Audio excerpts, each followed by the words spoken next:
Welcome to another episode of Dexian Talks, the Global Capability Center Leader Series, where we bring you conversations with the GCC leaders talking about the GCC presence in India. Today we have with us someone who has spent over 4 decades at the intersection of finance, transformation and leadership. He has been a CFO in Indonesia. He has led global finance transformation and shared services at EY. One very interesting fact about our guest is that he has just completed his first marathon at 64 and holds a master's degree in clinical psychology. Let's welcome Mr. Suresh M.K. Joining him will be our host, Mr. Kumar Rajagopalan, the Vice President and the Country Head of Dexian India, and Mr. Anilesh Seth, the GCC Advisor. Welcome to another edition of Dexian Talks, where we invite seasoned leaders from the industry with different experiences to share their experiences and learning so that organizations, especially the mid-market ones that are looking at setting up GCCs in India for the first time, can learn from those experiences and make sure they have a very smooth journey ahead. Suresh, thank you so much for joining us here today. You're a very special guest for us because it's easy for us to go out there and talk to somebody who set up a GCC before. You've not only done that at E&Y, you've also gone ahead and become a leadership coach. And one of the things that we always talk about is how important GCC leaders are to the overall success equation. And we certainly want to be talking to you about a lot of the learnings you've had, both as a GCC leader as well as an executive leader and coach. Thank you so much for this opportunity and happy to share my experience. And hopefully the audience will get benefit out of whatever we have the discussion today. First question that actually comes to my mind, and at my heart I'm a GCC person too, so let me start off with that part. Sure. You've been a part of E&Y's GCC, and you've seen it grow from the very inception. Yeah. Now, E&Y is a little different from the regular GCCs that we normally talk about because it's an extremely federated structure. Yeah. Can you tell us a little bit about the journey and the learnings as you set that up?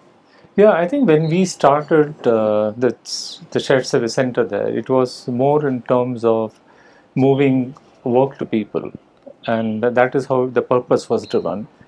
And initially it was consolidation of various shared service centers which existed across the EY. All right. And then gave a fabric of global organization. So when you say across centers, it's not India? It's not India. Okay. So they had a shared service center in US, about 6 of them at different places. Uh-huh. And then of course UK had a couple of shared service centers and in Europe had. So the idea was each one operating independently, and as you rightly said, it was a federated organization. It was all rolling up to the different practices and the country management. So this is where the global leadership thought that we will start benefiting by putting a global organization where we move work to people and build a capability. Because I know this capability word was not that strong those days, now which is of a recent phenomenon, but the philosophy at the time was not just for cost arbitration or create something fashionable because everybody is doing. It is about creating the capability. So that's how we started. And parallelly, we were also trying to build a corporate structure within EY, even though it was a federated. So we were creating a global CEO, global CFO, and a global board, where all the country practices will roll up. So that was parallelly going on. And again, a few years later, then we started putting all the one system, and a global process, except for statutory differences. So that is how it started. Finance was the first to go with, and then slowly we expanded with other spheres, including client-facing processes. That is absolutely fantastic because, today's parlance, when we talk about GCCs and the potential value that we're going to derive out of them, everyone talks about, innovation, being an innovation hub, leverage the startup ecosystem, develop your own IP, data security, and all of those pieces are extremely important. But here, what you're talking about is a truly transformative journey. Yes. Because you've been able to create an integrative force across the different diverse GCCs that are coming under different a federated structure. Yeah. Right. And in fact, you said we are giving them a corporate structure. Correct. Right? So how has that benefited EY? One, because it also gives the different flavors. So I think knowing you, Suresh, I think that the team is now about like 45,000 people. if I'm right. It's about more than 60 now. 60. Yeah. So that is that huge. that gives Yeah. a scale also when you're Yeah. talking. Yeah. People can relate to that one. Yeah. So sorry, go ahead. Yeah. So again, as I said, we are building capability. So the philosophy when we started off was saying that look, when we want to consolidate, standardize the process, harmonize the process, which is all the typical thing of the early 2000 to do, which was fashionable. Although we never talked about transformation at that time, and then we said, okay, if you are able to do this, then it releases the time of my client-facing people so that it helps them to go to the market and start doing more business freely rather than worrying about how am I going to send my invoice to my client, whether my whatever procurement I have, will it be paid on time and so on and so forth. That was Yeah. all given to the your what we call enablement services, which is what the core of whatever shared services was all about. So that's how we said, okay, this is an advantage we're going to bring. Again, as a strategy, this was the first step. The enablement services and to free up the time to get it done by our client facing people. After you get to a maturity level, then you reflect upon it and you say that should I still be in that business, Right. or should I branch out something else? So this is where we started thinking about creating a core competency, defining what is going to be my core competency and what is not. You're talking about at the shared service At center. the shared services. So, for example, share transaction processing is a typical suspect for any shared services.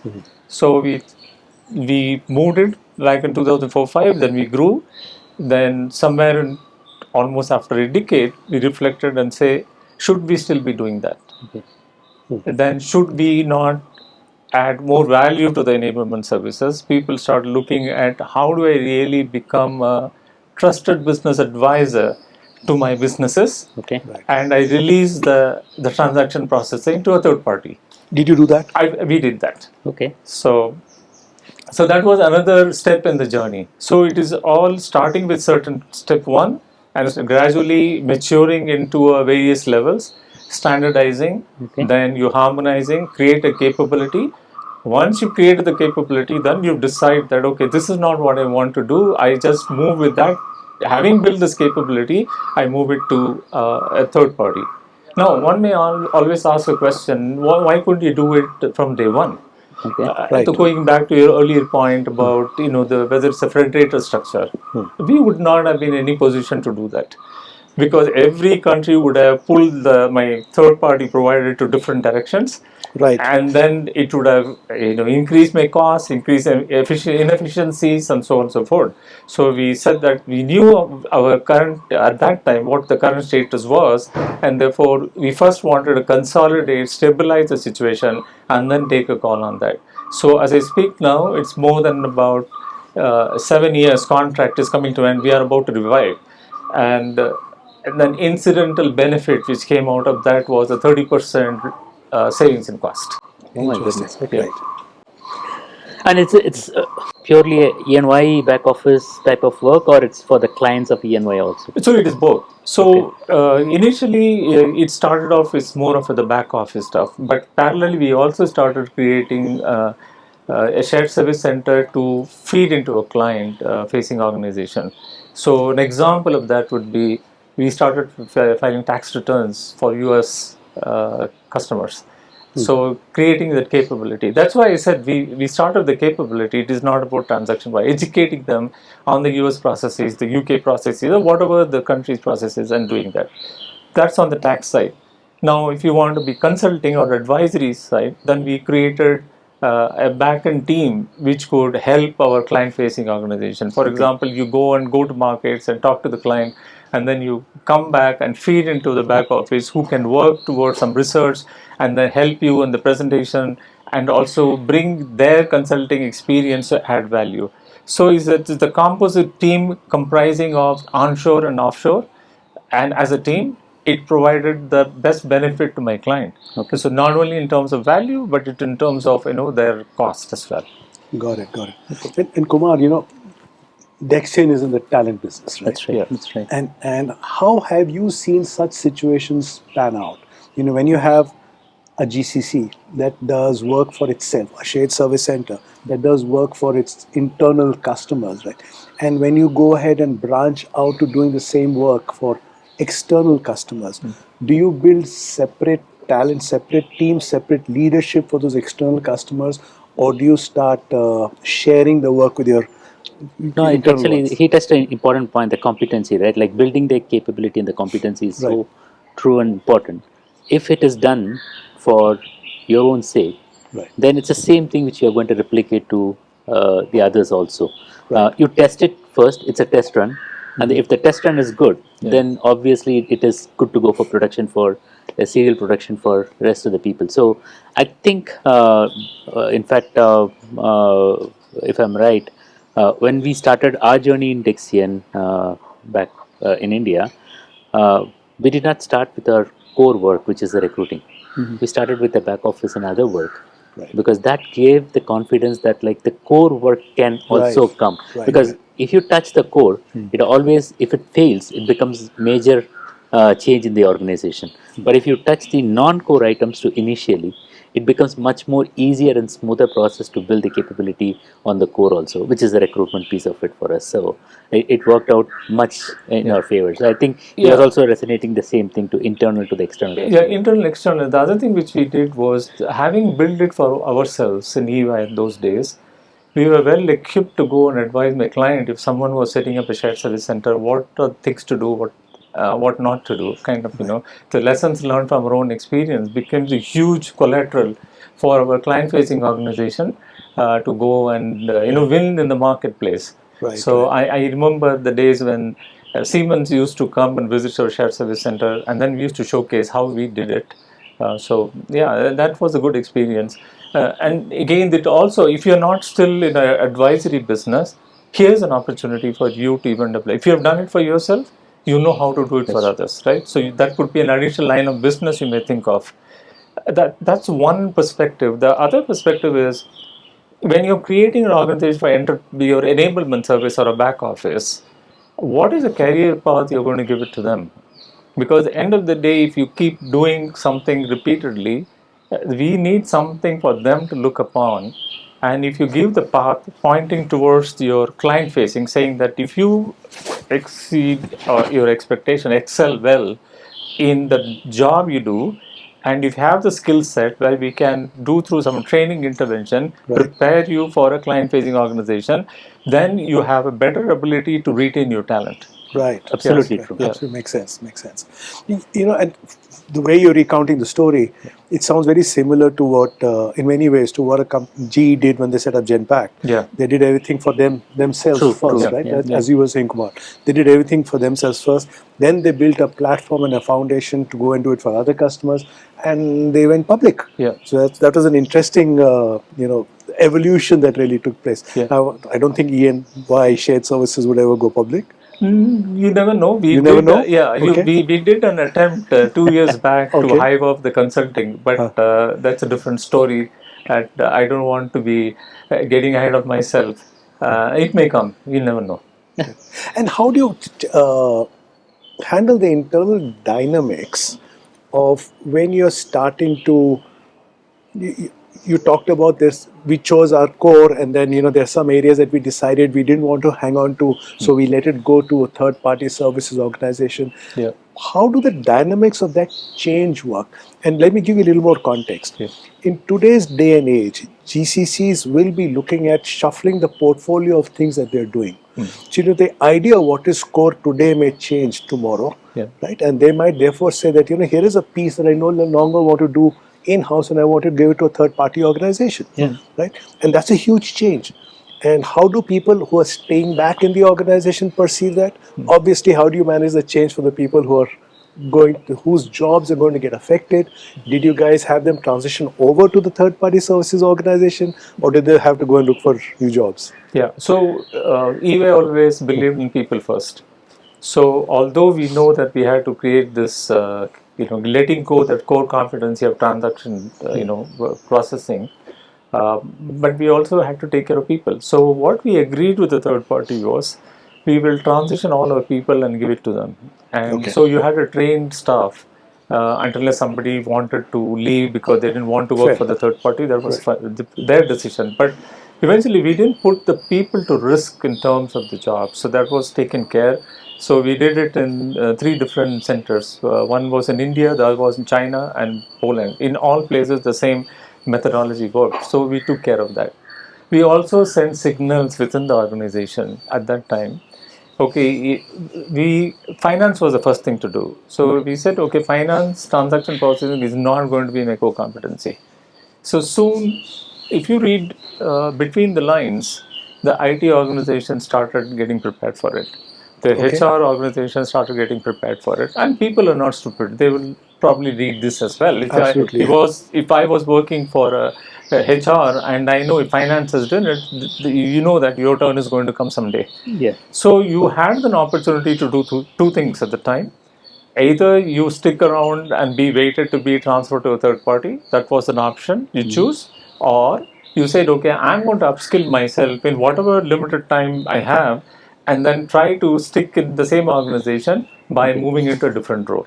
Got it. So this was done over a period of time, the 2-3 years, so that it became the change was not abrupt. It was over a period of time. You prepared the team that it was coming, so they knew into what to expect. Slightly deviating from the other topic, from your ENY, and I know it's like kind of in the past, almost you are in the line supervisor, manager level work, and go into the finance and working and stuff like that internationally as well as in India.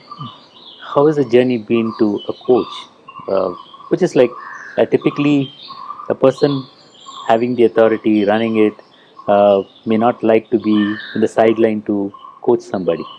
Okay, I think I shared this story just before the podcast. Is that many times, in India or wherever you go, people look upon the leader to answer your problem, right? And I was always put in a difficult spot to answer that. Instead, I thought, why not ask questions? Okay. So I can only need to ask questions. Again, Okay. jokes apart, the more serious aspect of coaching is there was an inflection point where I realized when I asked a question and the team started looking upon different answers to that, and without my giving decision, they came up with a solution. Okay. So at that point of time, I felt my ego bruised and panicked a little bit. Okay, they can deal without me. Okay. But then the realization also stuck, saying that okay, if it's only this team is getting benefited, but if I can put it to the larger context, a larger audience, I can benefit more people. So that is where I started doing within EY. It's a kind of my part-time job, I would say at that time. So started putting coaching as a leadership style. Okay. So having myself got certified with ICF, International Coaching Federation, then created a model to coach people, create more leaders with a coaching mindset. What that means is don't provide the answer. Let people come out with the answers. You ask probing question, open-ended question, let them figure out. You only intervene when they come to the plateau and they're not able to think anything beyond that. Okay. So that element, helped me, and then that was giving a lot of results. So that motivated me and said, okay, I will first of all adopt coaching as a my leadership style, Okay. and then start getting more people benefited. So that's why I started writing this article in my LinkedIn. It is what it is. It's all about my coaching.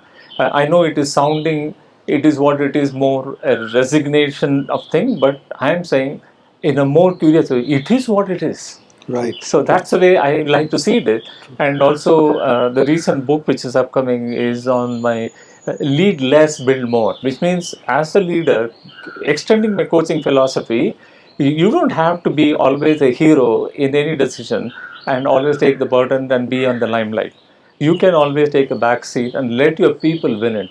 Okay. So that's the philosophy. Interesting concept, but we'll come to your book. But both of you has been a phenomenal coach, and I know I've been benefited out of both of you. Uh, Still, I don't have the guts to come into that area, but you both are doing seamlessly well. To come back to that one, as the line managers or the GCC site leaders or the CEOs of the world or CXOs of the world, do they take the advices? Is there any ego which comes in between when they take the advices from any of the coach?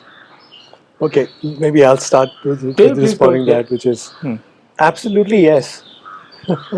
And it starts off with the self-realization, hopefully, that there are multiple ways in which you can look at a particular situation, and if somebody takes it personally, your ability to find a solution out of a particular quagmire that you might find yourself in, your options are going to be extremely limited, and maybe the effectiveness of the outcome is not going to be what you want it to be. And obviously, that itself is a coaching opportunity. But to answer your question right up front, I mean, is there resistance? Yeah, when you give direct feedback to any, it's a very human trait. True. And that's, I think, the where a coach really helps. Okay. But would love to hear your Yeah, thoughts on I that. think mine is little different, although the theme is the same. It's about the ego. It is at the acceptance level when you say that, okay, I'm going to give you a coach to help you in your role. Then people started immediately falling into that thought process. Okay, I'm not adequate, and therefore Fine.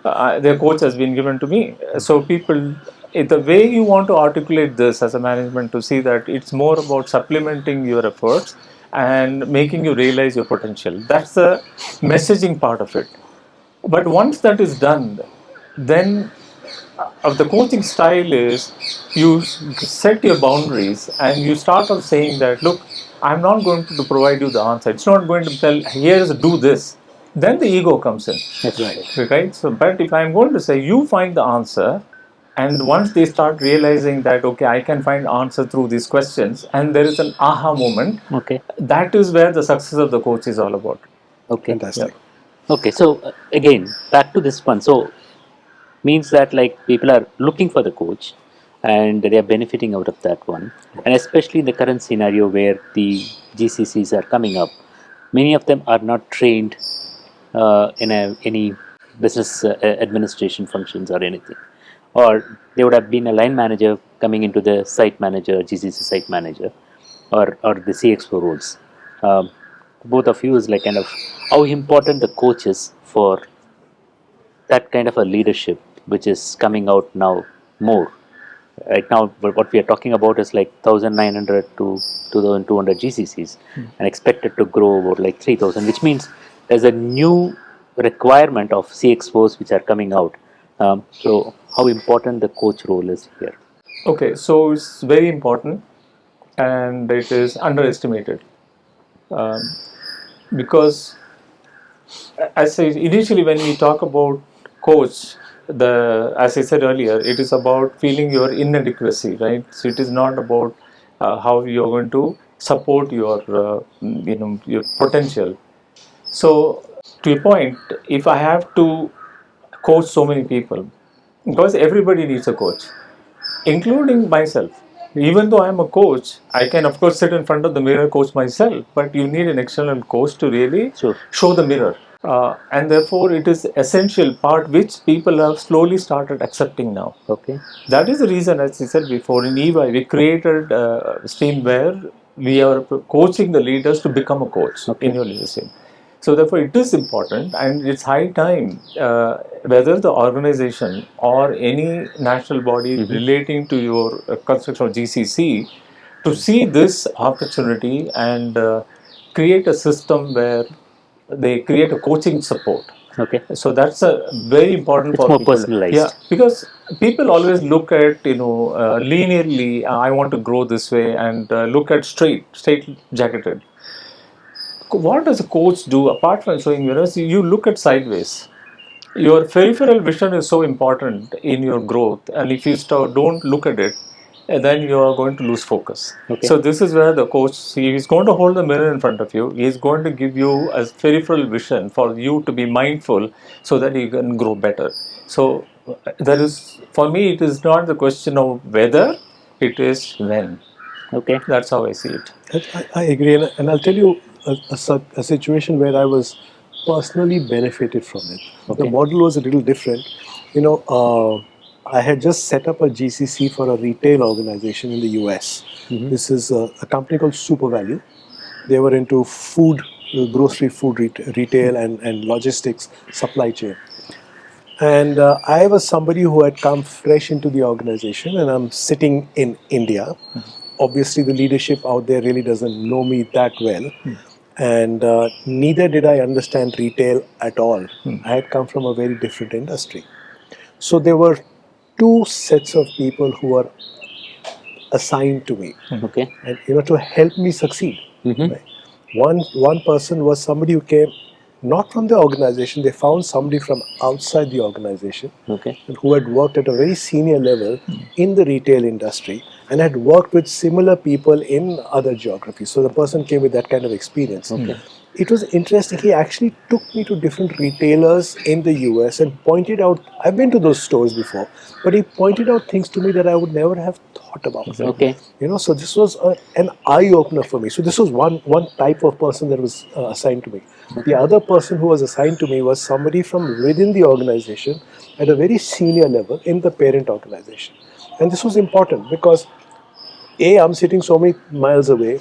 True. I'm not sitting in the same room as these people. I'm not walking the same corridors. I don't have the ability to open the door and say, hey, Jim, can you help me with something? But this is a person who talked to me about the formal lines of control, the informal lines of control, really what is going on. It really helped me navigate through the informal channels that really worked. So this was a specific kind of a coach who really came in and helped me navigate through the organization so that I could in turn succeed. So I relate to this completely. Absolutely. I mean, that's a great example. It comes, in fact, one of the things which always talked about in US, whenever I speak to someone, they always, in fact, some of the GCC type companies, they always confuse themselves with the training and coaching. These are two completely different That's right. Yeah. terminologies, right? So, Yeah, I think coaching, mentoring, training sometimes all being looked at in the same lens. And it should not be, because people don't understand. Coaching in the sense of in a sport is different. When we are talking about coaching other than sport is slightly different. Um, Again, as is repeating myself, it is about unearthing your potential through your questioning. That's the role of a coach. Whereas in sport, you show how to play, and then you become a role model, and then people look upon you. Have you ever seen? I only relate one non-cricketing coach for Australia. Other than it has all been a cricketing coach. So sport is slightly different. Mentoring is something different, where you relate to your experience and you go and tell somebody that, okay, I did this and therefore you could do that. okay. Right? Whereas in coaching, it's open-ended. I will never give and tell them I did this way and you have to do that way. Okay. So going back to your earlier question, then the ego doesn't come. Okay. True. Yeah. So that's where the differentiation should happen. Okay. And you started this by asking the question around the GCC is coming into India.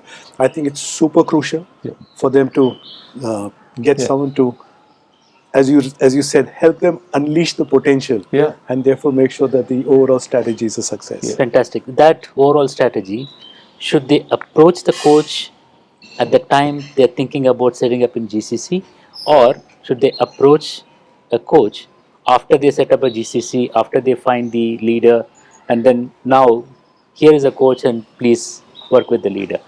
What should be the thought process? It's funny that you asked me. I'll relate with a recent example. So, which I was narrating to him before this meeting. So here was an organization approached me as a kind of coach and helped them through navigating this, setting up the center, and the decision was already taken. Okay. Scope, clear, number of people clear, and they say now go and help us execute this and talk to people and so on and so forth. Okay. So I asked, okay, what are you trying to do here?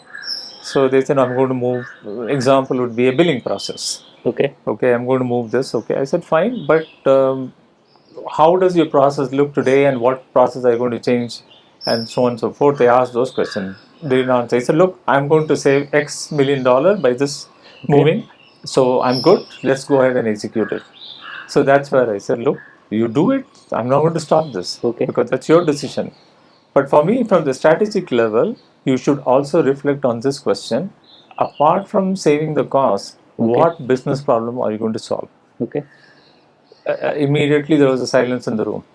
Right. And the reflection started. Sure. That is the role of a coach. Okay. So, indirectly answer the question. So, when you do at a strategic level, you make sure take the benefit of the coach to ask those difficult questions so that you can answer that.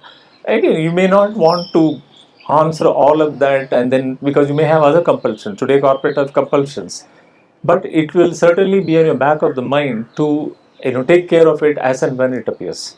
Okay. For example, if there is a pressing need, I have to do this today.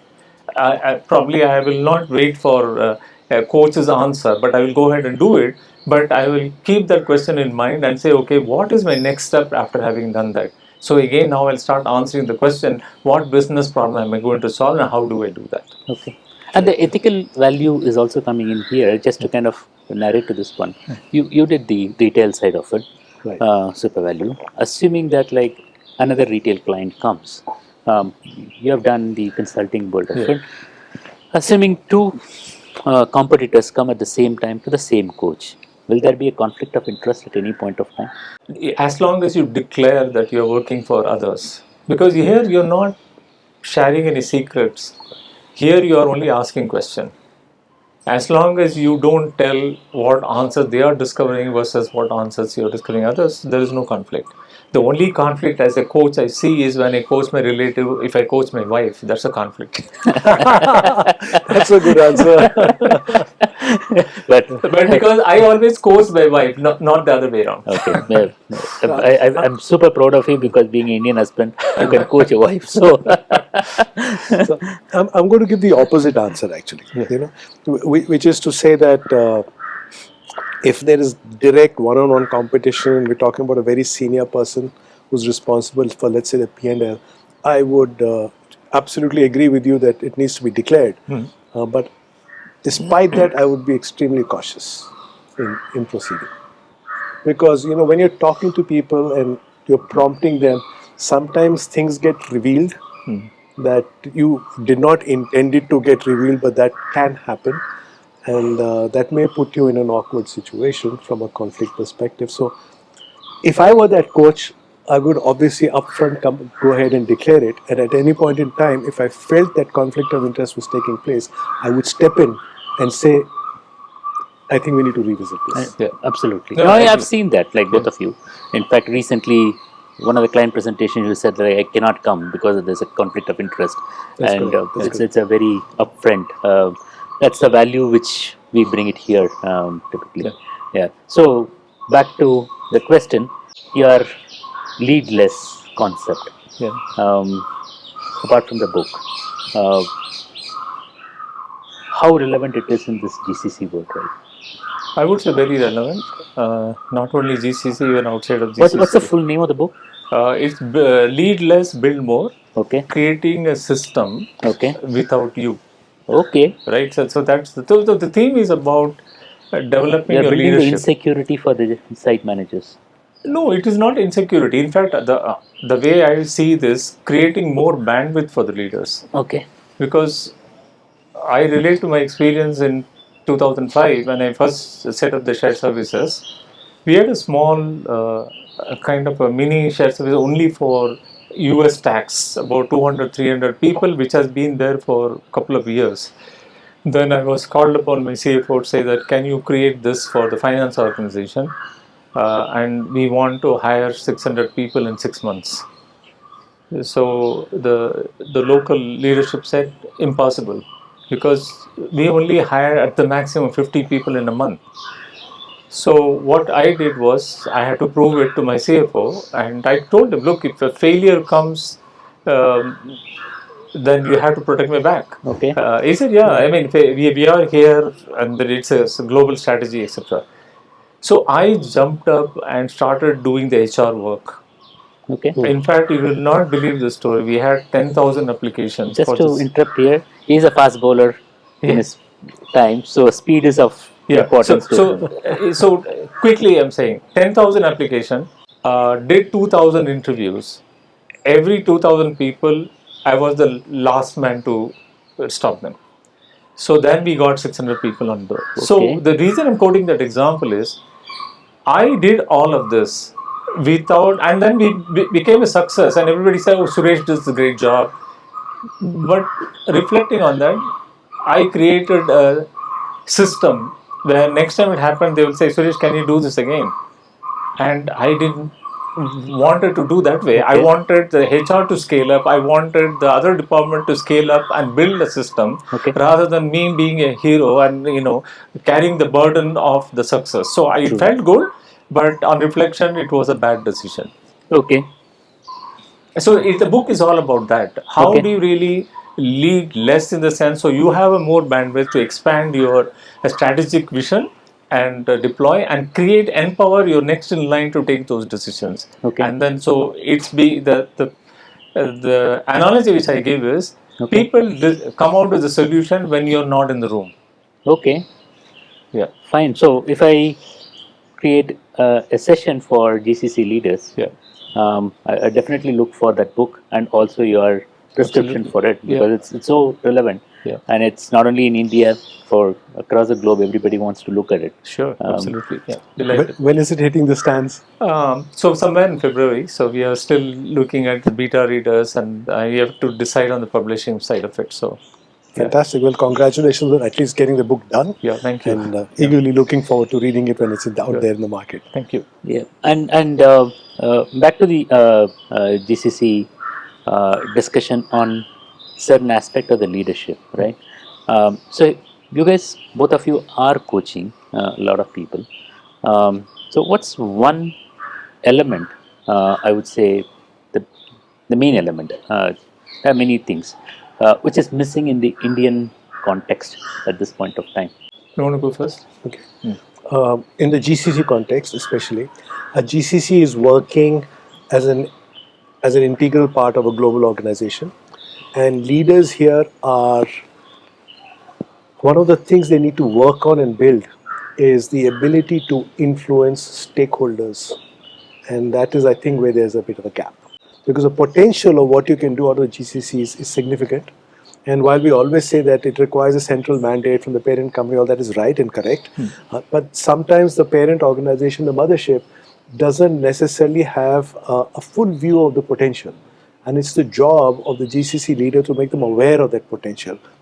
Say, wearing a sales hat, so to speak, right? The ability to go back, set expectations, manage the change, and influence upwards at many times is a skill that we need to imbibe. Yeah, to some extent, I agree with him on the context of the how do you influence. That's apart from the two things which comes out to me was one is the change management, Okay. and the second is the purpose. Okay. Okay, if you define the purpose right, and it's explaining the purpose to both at the capability center as well as for the lack of good word, I would say the onshore team or the onshore leadership, explaining why we are doing what we are doing. Okay. That is missing. Okay. And if you can explain that, okay, because everybody is fearful of losing the job when you move stuff to the GCC. Right. So you have to tell them, okay, your job is not going to go away. Your profile is going to change. Okay. And you may have the skill set to do that. In case you don't, here is the intervention for you to upskill yourself, and therefore we need you. Okay. So that's the two things which has to go hand in hand. In addition to what we talked about, the influence part of it. Fantastic. And just to complicate what you just said a little bit more, Yeah. in the event that person's job is going to go away, Yeah. then we have an added layer of complication. Yeah, that's true. See, which means that you're taken away the process-centric aspect from there to here. Right? Then what is that you can do from the region or the onshore?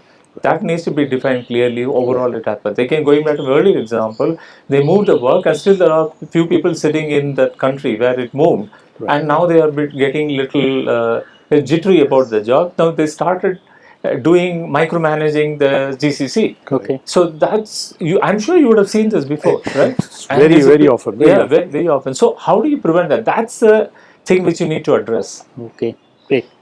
So two questions which will finally come into that one. One is obviously to have a coach, what's the ideal size of the company? There is nothing like ideal size to have a coach, because what are you doing through coaching intervention? You are building leadership, right? So the leadership you may start with 10 people, and you may want to grow over a period of time. So you're investing in the leadership right now. So for me, size is not the matter. For you to really make sure that leadership is equipped to handle the growth, and you're making a transformative leader. That's what it's all about. It. So I Okay. would never put a size to this. Okay, fantastic. And you have been into many various cities in India. Um, I know very early education in Kolkata, and then made an impact in Chennai. Um, of course, created a big cricket team also. Built a lot of career there, and then internationally traveled, and then moved to Bangalore.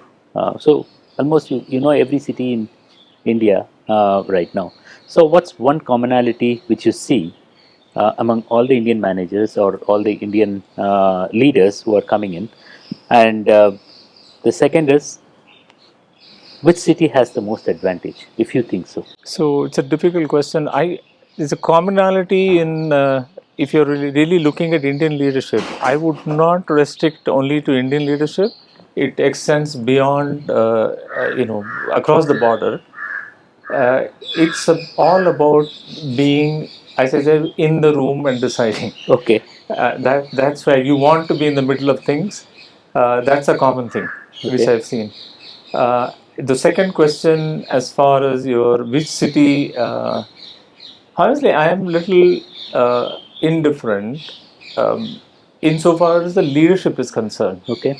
But again, it depends on the capability, the size, etc. Okay. So if you really look at, if you want to put, let's say, IT kind of hub, then you can probably look at Bangalore or Hyderabad. Or if you want to look at, more finance processes, and you can look at any other center. So I'm not too fussed about where it should be, Okay. honestly. But one thing I will say, I know sometimes this is called as a myth, that you need to have some critical mass Okay. in a particular center to grow, to go to the next level of center, right? Okay.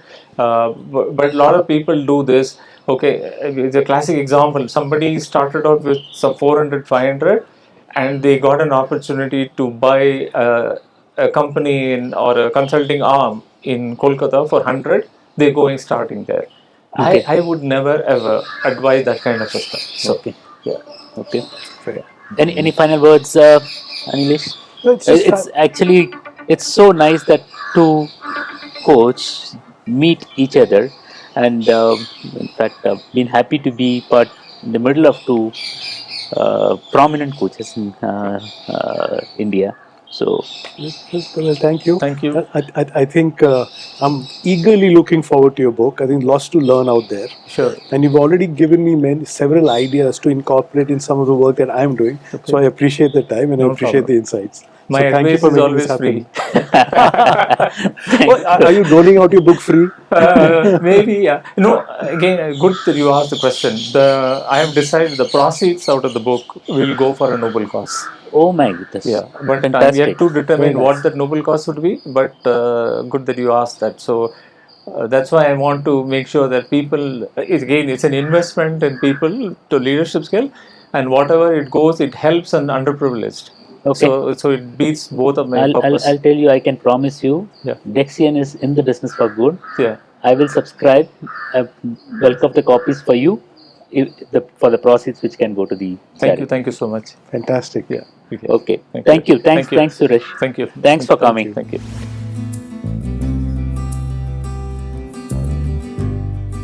There were definitely a lot of takeaways from this conversation. Thank you so much for watching us. Thank you, viewers. We will see you next week on Dexian Talks. We are Dexian, in the business for good.